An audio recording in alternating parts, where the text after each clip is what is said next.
Rube's Observations brought to you by Bradford White Water Heaters. Observation number one, got to start with the running game, DeAndre Swift, the O-line, and most importantly, Brian Johnson sticking with it when it was clear it wasn't working. And I think that's really what turned this game, that 16-play drive.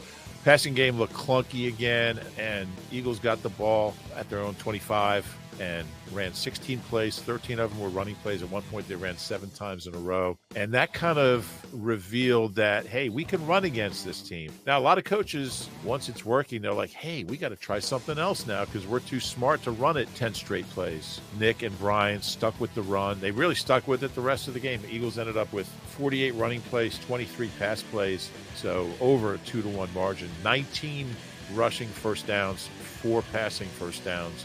First time in 20 years at least. An NFL team has done that, which is crazy to have that kind of ratio. $175 for Swift, a career high. He ran with great vision, great balance, great power. There were some huge holes. I thought the interior of the O-line was really, really good, but he was really, really good as well. Observation number 2, Eagles were out there defensively with guys that none of us had heard of when training camp began. Look at Nicholas Morrow's a guy they cut 2 weeks ago. Zach Cunningham's a guy I thought they were going to cut last week after the way he played against the Patriots. He wasn't even in a camp the first 2 weeks of training camp. Josh Jobe making his first NFL start. Mario Goodrich had never played defense in his life. He'd never played in an NFL game, not even special teams. Terrell Edmonds, who couldn't win the starting safety job, he's out there.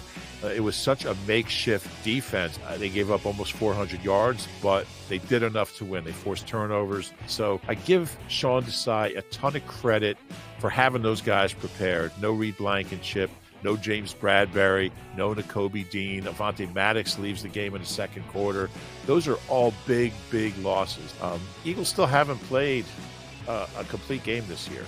So to be sitting here 2-0, for the second year in a row, by the way, it's the first time since 92 and 93 they've been 2-0 in back-to-back years.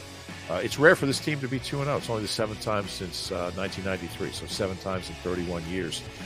So to be there without playing, really, I haven't played well in either game in all phases. It says a lot about the character of this team and their ability to deal with adversity.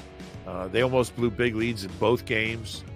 So I think to be able to find ways to win when things aren't going well is a sign of a good team, a well-coached team, a character team. And we've seen that now 2 weeks in a row.